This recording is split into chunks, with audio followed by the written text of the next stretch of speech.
सजनों ते मित्रों, मैं थोड़ा अपना वीर मलिक बशीर देश पंजाब यूट्यूब चैनल। वाह जी वाह, क्या बातें ने। साढ़े सदर पाकिस्तान आसिफ अली जरदारी साहब ने आख्या है, जे मैनू कुछ हो गया तो वतन अजीज अंधेरा डुब जाएगा। अल्लाह ना करे जी थानू कुछ होए तो अल्लाह ना करे कि साडा पाकिस्तान अंधेरा डुबे। कसर तो तुसीं अगे कोई नहीं छड्डी। IPPs बिजली पैदा करने वाले कारखानों के विच तुहाडा बड़ा अमल दखल है कि तुसी आवाम दे निचोड़ रहे हो खून। दूजे नंबर पर मियाँ मोहम्मद शहबाज शरीफ साहब वज़ीर आज़म पाकिस्तान ने आख्या है कि असी सारे ने मिल के मुश्किल टाइम दे विचों पाकिस्तान को कढ लिया। बिल्कुल कढता जनाब, इस गल तो कौन इनकार कर सकता। तो सारे किसी ने इनकार करके मरना ना ना ना ना ना। थोड़े कारनामे, थोड़ियां कोशिशां, थोड़ियां सलाहियतां तो कोई बंदा इनकार नहीं कर सकता। वेल डन मियाँ शहबाज शरीफ साहब, वेल डन। अगे आओ तो पंजाब की प्रधान मरियम नवाज ने आख्या है कि असी कोशिश करके पाकिस्तान का सर फखर नाल बुलंद कर दिता है। बिल्कुल जी बिल्कुल, ये इनकार है ही कोई नहीं। जड़ा इनकार करेगा वो सीधा ही अगले जान जाएगा। अगला जान जड़ा है तुम समझ लो। इसाक डार साहब के निवासी ने कैसा चंद चाढ़िया।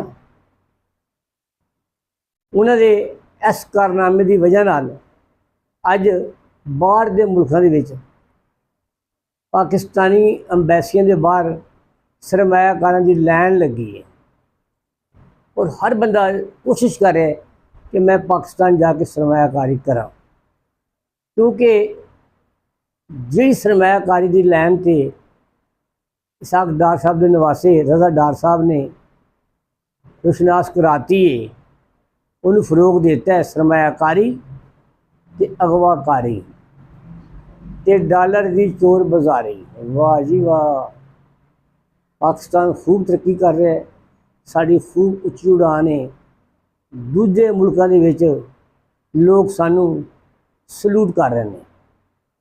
एड्डी अच्छी कारकरदगी साड़ी हुकूमत की, एवं कोई ना मने मुखालफत करी जाए तो वह गल वखरी है।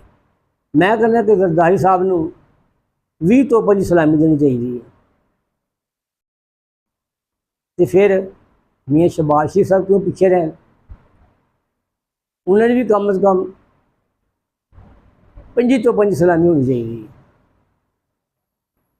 तो फिर साड़ी पंजाब की प्रधान मरियम नवाज ने बहुत कुछ डिलीवर किया लोगों को, तो लोग उन्होंने सलूट करते हैं। उन्होंने भी भाई 20 तोपां की सलामी तो घट नहीं होनी चाहिए।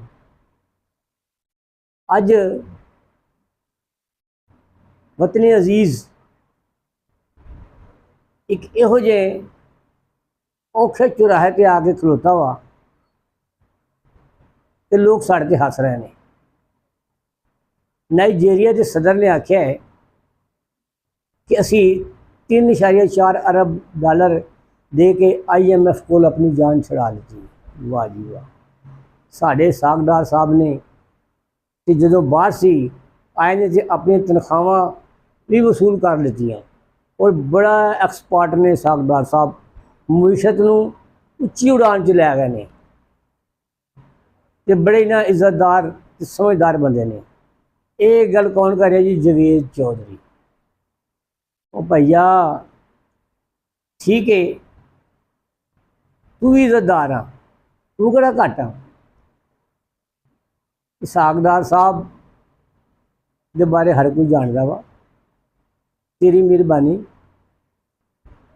खुशामद दियाँ तिन्ने फार्मा क्रॉस ना कर जा, कोई एक दी रहन दे। तो तेरी मेहरबानी आ, हथ हौला रख। इस वेले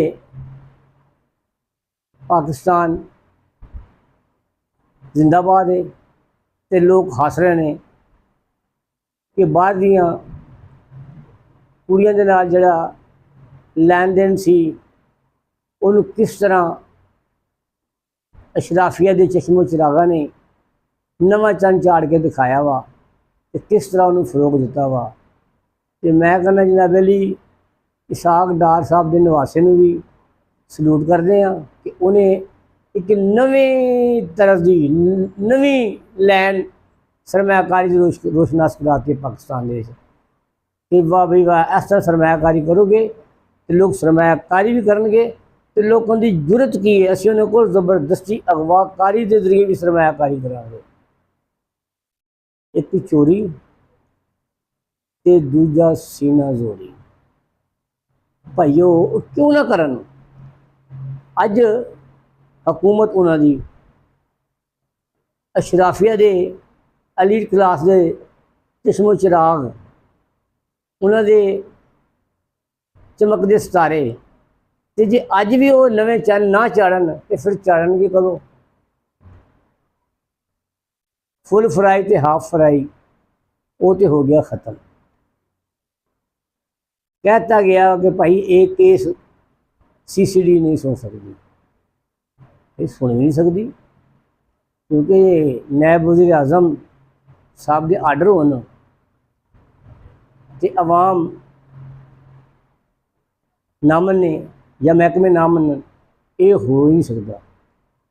इमाम ज़ैनुल आबदीन ने आख्या सी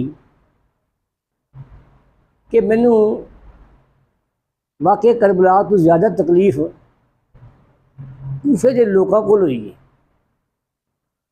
क्यों हुई है कि इन्होंने जुल्म हो रहा सी ते जुल्म ते खामोशी इख्तियार की। ये कूफी लोग ने अज साढ़े वतन अजीज के कुछ इंज जी सूरत हाल है, जुल्म तशद्दद हो रहा वा ते कौम खामोश है, कूफिया का किरदार अदा कर रही है। खरे कदों सानू समझ आएगी, अकल आएगी। मांगे हुए साए से धूप बेहतर है, मांगे हुए सायों से धूप बेहतर है। मैं सूरज के गले पड़ता हूँ, बादलों को छोड़ देता हूँ। जीवे जीवे पाकिस्तान, जीवे सोना देश पंजाब।